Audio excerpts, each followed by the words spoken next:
اچھا مولانا صاحب یہ فرمائیں کہ اگر کسی بندے پہ قربانی واجب ہو مگر وہ عید والے دن قربانی کی جگہ اتنی ہی مالیت کی رقم غربا میں ایز اے صدقہ تقسیم کر دے تو اس کے بارے میں کیا حکم ہے؟ جی قربانی کے جو دن ہوتے ہیں، جو ایام ہوتے ہیں، یہ مخصوص ایام ہے۔ جیسے 10ویں ذی الحجہ یعنی عید الاضحیٰ کا جو پہلا دن ہے، اس دن قربانی کا ایک مخصوص دن ہے۔ پھر 11 ذی الحجہ، پھر 12 تک قربانی کی جا سکتی ہے۔ تو یہ جو 3 دن ہیں یہ قربانی کے لیے مخصوص ہیں، مخصوص ایام ہے قربانی کے لیے۔ ان دنوں کے اندر تو قربانی ہی کرنا ضروری ہے، اور اگر وہ بندہ جس پر قربانی واجب ہے اس کو تو ضرور قربانی ہی کرنی چاہیے، اس کو صدقہ خیرات نہیں کرنا چاہیے۔ اور صدقہ خیرات جو ہے، جو آدمی صدقہ خیرات کرتا ہے، صدقہ خیرات کے لیے تو پورا سال باقی ہے، یعنی آدمی اس کے پاس مال ہونا چاہیے اور وقت ہونا چاہیے کہ جس وقت صبح چاہے، شام کو چاہے، جس وقت چاہے وہ صدقہ خیرات کر سکتا ہے۔ لیکن قربانی جو ہے وہ اس کے لیے تو 3 دن مخصوص ہیں، انہیں دنوں کے اندر کرے گا۔ اگر ان 3 دنوں کے اندر واجب والا شخص قربانی ادا نہیں کرے گا تو صدقہ خیرات کرے گا تو کل قیامت کے دن اللہ تعالیٰ اس سے سوال کریں گے کہ قربانی کیوں نہیں کی، کیونکہ صدقہ خیرات کا ثواب تو مل جائے گا لیکن قربانی کا اس سے سوال کیا جائے گا۔ ایسے ہی سمجھ لیں جیسے ایک بندہ رمضان میں نماز تو پڑھتا ہے لیکن روزہ نہیں رکھتا، تو اس سے نماز کا ثواب مل جائے گا لیکن روزے کا سوال باقی رہے گا، اس سے روزے کے بارے میں سوال کیا جائے گا۔ اسی طرح ایک آدمی صدقہ خیرات کرتا ہے، کل قیامت کے دن اس کو صدقے کا ثواب تو مل جائے گا لیکن قربانی جو ہے وہ باقی رہے گی، اس کے اوپر واجب الادا ہے، تو وہ اس کو قربانی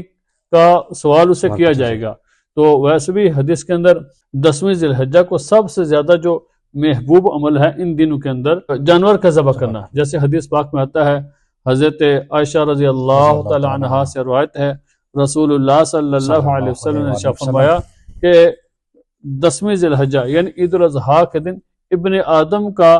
کوئی بھی عمل قربانی سے زیادہ اللہ تعالیٰ کو محبوب نہیں۔ قربانی کا جانور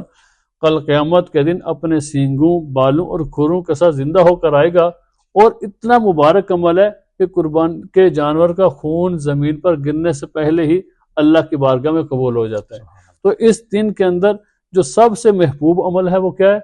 جانور کا ذبح کرنا، قربانی کرنا۔ اور پھر جو آدمی قربانی نہیں کرتا، حدیث پاک میں اس کے لیے کتنی سخت تنبیہ فرمائی گئی ہے۔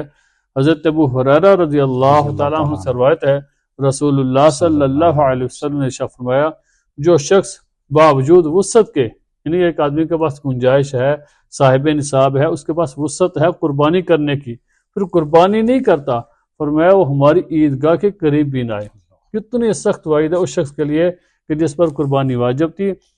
قربانی نہیں کرتا، اب نے فرمایا کہ عیدگاہ کے قریب بھی نہ آئے۔ ابھی عیدگاہ میں نماز پڑھنا تو دور کی بات، عیدگاہ کے قریب بھی نہ آئے، اتنے سخت اس کے لیے وعید ہے۔ تو قربانی جو ہے ان دنوں کے اندر قربانی ہی کرنی چاہیے کہ جائے کہ آدمی صدقہ خیرات کرے، صدقہ خیرات کے لیے پورا سال باقی ہے، لیکن ان مخصوص ایام کے اندر قربانی ہی کرنا ضروری ہے۔ جی بالکل، صدقہ کسی طور پہ بھی قربانی کا نعم البدل نہیں ہو سکتا اگر وہ صاحب استطاعت ہے۔ جی بالکل ٹھیک ہے۔ اچھا مولانا صاحب یہ فرمائیے گا کہ جو لواحقین ہیں وہ آیا کہ اپنے مرحومین کے لیے قربانی کر سکتے ہیں اور ان کو ان کا ثواب پہنچے گا؟ جی لواحقین جو ہیں وہ اپنے فوت شدہ لوگوں کے لیے قربانی کر سکتے ہیں اور ان کو ثواب بھی پہنچے گا، لیکن پہلے دیکھنا یہ ہے کہ جو آدمی لواحقین میں سے قربانی کرنے والا ہے کیا اس پر قربانی واجب ہے؟ اگر تو اس پر قربانی واجب ہے تو پہلے یہ اپنی قربانی ادا کرے گا، اس کے بعد اگر اللہ تعالیٰ اس کو وسعت دیتے ہیں، اس کے پاس گنجائش ہے تو اپنی کسی مرحومین کی طرف سے قربانی ادا کرتا ہے، فوت شدہ لوگوں کی طرف سے قربانی ادا کرتا ہے۔ جیسے ہمارے ہاں یہ بات عام ہے کہ ہمارے لوگ جو ہے اپنے والدین کی طرف سے قربانی کرتے ہیں، نبی کریم صلی اللہ علیہ وسلم کے نام پر قربانی کرتے ہیں، یہ ہمارے ہاں لوگ بہت زیادہ کرتے ہیں۔ تو اس طرح قربانی کر سکتے ہیں، لیکن سب سے پہلے اپنی جو قربانی واجب ہے اس کو ادا کریں گے، پھر جو کسی بھی نام پر آپ دوسرے فوت شدہ لوگوں کے لیے آپ قربانی کر سکتے ہیں۔ اور پھر حضرت علی رضی اللہ تعالیٰ عنہ سے یہ بات ثابت بھی ہے کہ حضرت خنش رضی اللہ تعالیٰ عنہ فرماتے ہیں، میں نے حضرت علی رضی اللہ تعالیٰ عنہ کو 2 دمبے ذبح کرتے ہوئے دیکھا، تو میں نے پوچھا علی قربانی تو ایک دمبے سے بھی ہو سکتی ہے، تو آپ 2 دمبے کیوں ذبح کر رہے ہیں؟ تو حضرت علی رضی اللہ تعالیٰ عنہ نے فرمایا کہ مجھے رسول اللہ صلی اللہ علیہ وسلم نے حکم دیا تھا کہ میرے وصال کے بعد جو ہے میری طرف سے بھی قربانی ادا کرنا، تو ایک دمبا تو میں اپنی طرف سے ذبح کرتا ہوں اور ایک دمبا رسول اللہ صلی اللہ علیہ وسلم کی طرف سے میں ذبح کرتا ہوں۔ تو اس سے معلوم ہوتا ہے کہ آدمی قربانی کر سکتا ہے، لیکن پہلے دیکھنا یہی ہے کہ اگر اپنے اوپر قربانی واجب ہے تو پہلے اپنی واجب قربانی کو ادا کرے، اس کے بعد وہ چاہے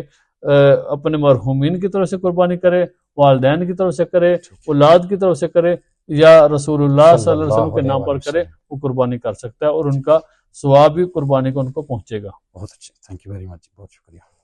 جزاک اللہ خیر۔